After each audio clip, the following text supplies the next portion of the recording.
स्वागत है आपका मेरे जीएल ऑनलाइन क्लासेस में। आज मैं एक शायरी बोलने वाला हूँ जो थोड़ा हटकर है। हम आवाज़ नहीं उठाते असर छोड़ देते हैं, लोग बात बनाते हैं, हम मुकद्दर मोड़ देते हैं। तुम हमें समझने की कोशिश मत करना, हम वो खेल है जो खुद अपने ही नियम को तोड़ देते हैं। हम खामोश जरूर है मगर कमजोर नहीं, जिस दिन बोले हम उस दिन इतिहास के साथ साथ पूरा नियम को ही बदल डालेंगे। बस इसलिए मैं सभी बच्चों को कहना चाहूँगा, आउटी बातों पर ध्यान मत दे, खामोशी से अपना पढ़ाई करे, अपनी सफलता इतनी बढ़िया लाए कि शोर मचा दे। आप सबको मैं आज पढ़ाने वाला हूँ आधारभूत लोकतंत्र, यानी लोकतंत्र क्या है सबसे पहले जानते हैं। लोकतंत्र का सबसे पहले परिभाषा जानते हैं, उसके बाद बताएंगे कि कैसे हुआ लोकतंत्र किसे कहते हैं।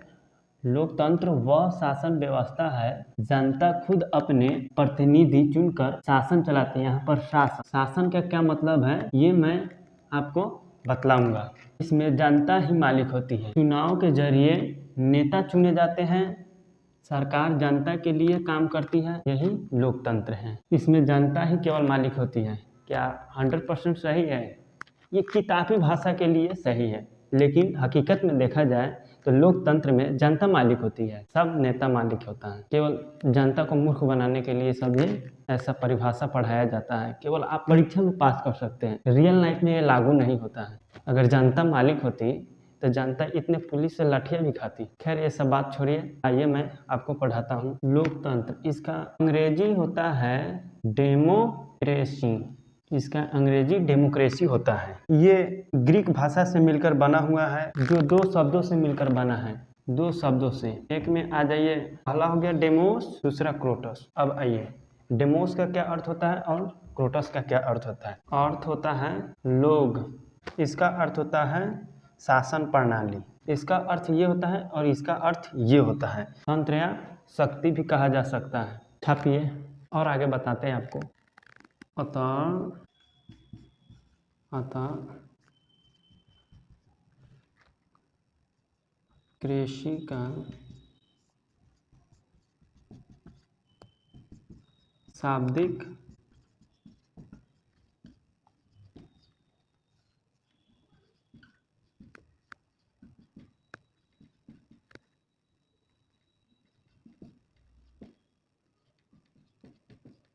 गणतंत्र, शाब्दिक अर्थ हुआ छापो।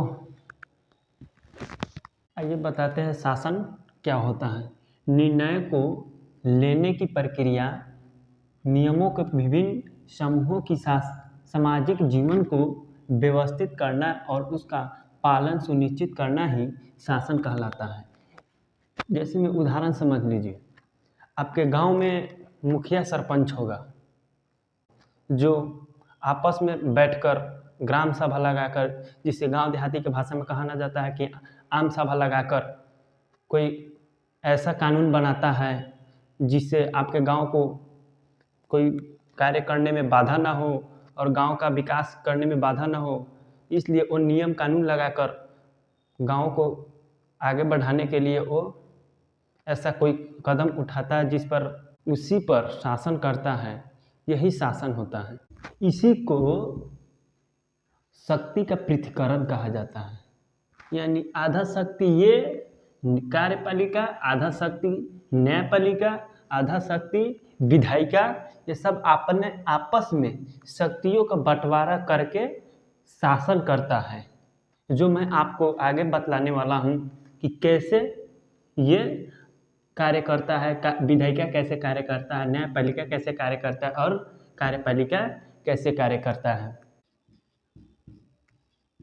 अब आगे ये बताते हैं, सरकार उन नियम के समूह या तंत्र को कहते हैं जो नियम बनाते हैं और इन नियम का अनुपालन करते हैं या सुनिश्चित करते हैं। जिन नियमों को सुनिश्चित करते हैं उसे कानून कहा जाता है। सरकार के कितने अंग होते हैं?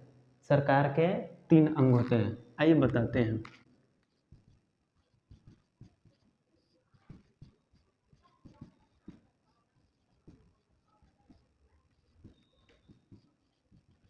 जिस तरह आपके पास ये दोनों हाथ हैं, इसके सिवा आप कोई कार्य नहीं कर सकते, उसी तरह सरकार के पास 3 हाथ होते हैं जिसे हम 3 अंग कहते हैं।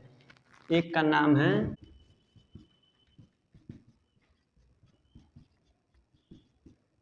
विधायिका और दूसरा का नाम है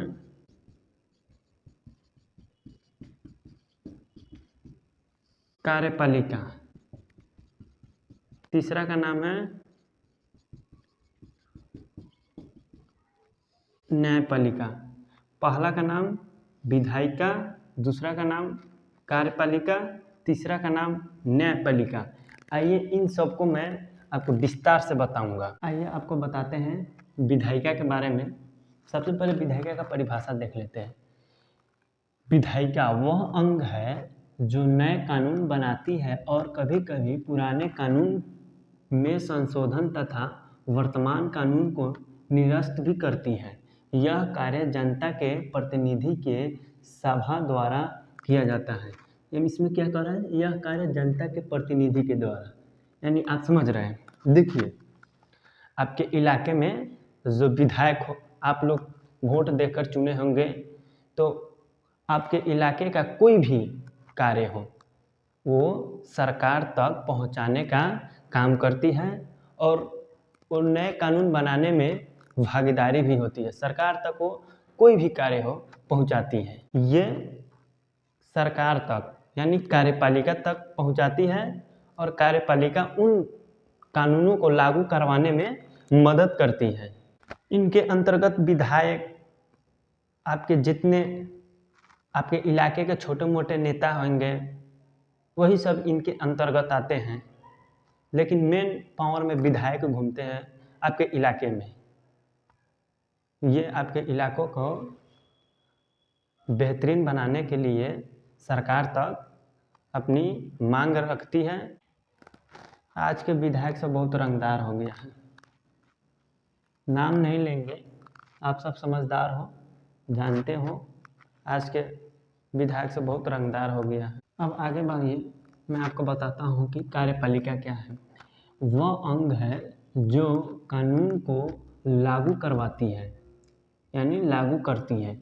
इसके अंतर्गत इसके अंदर में राष्ट्र राज्य के प्रमुख, जैसे में राष्ट्रपति, प्रधानमंत्री, मुख्यमंत्री, जितने भी मंत्रीगण हैं और ऐसे भी अभिकरण एजेंसियां आते हैं जिनका काम होता है केवल कानून को लागू करवाना। सबसे पहले आपने जाना कि विधायिका में आपके जितने भी क्षेत्र के नेतागण होते हैं, छोटे और बड़े, उन विधायिका के अंदर आते हैं। और कार्यपालिका के अंदर जितने भी मंत्रीगण होते हैं जो कार्यपालिका के अंदर आते हैं। इलेक्शन का टाइम आ रहा है, पंचायती चुनाव, देखना कि पैर रखने के लिए जगह नहीं होगा, इतना वार्ड सदस्य हो जाता है कि पैर धरने के लिए जगह नहीं होता है।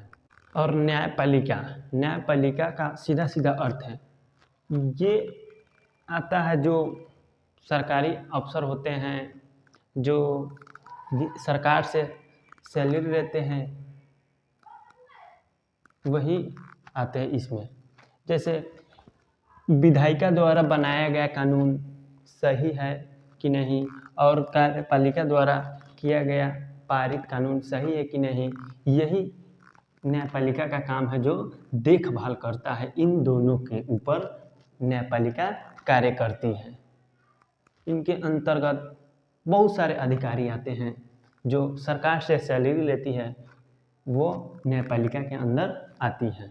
मैं आसान भाषा में अपना परिभाषा बनाया हूँ न्यायपालिका के। विधायिका द्वारा बनाया गया कानून और कार्यपालिका द्वारा लागू किया गया कानून सही है या नहीं है, मैं अपने से भाषा बना दिया। अंतर्गत आता है न्यायपालिका के अंदर जो न्यायालय के अंदर रहता है, उन्हीं वही सब आते हैं। ये सब यही न्यायालय का काम है कि कोई व्यक्ति विधायिका या कार्यपालिका कोई कानून ठीक से लागू किया है या यह कानून लोगों के लिए हित में है या नहीं, अगर कोई लोग कानून तोड़ता है तो वो कैसे उन पर कार्रवाई की जाएगी, यही सब आता है न्यायपालिका के अंदर। कोई भी सरकार कम से कम 2 स्तर पर काम करती है। एक होता है स्थानीय स्तर और दूसरा होता है राष्ट्रीय स्तर।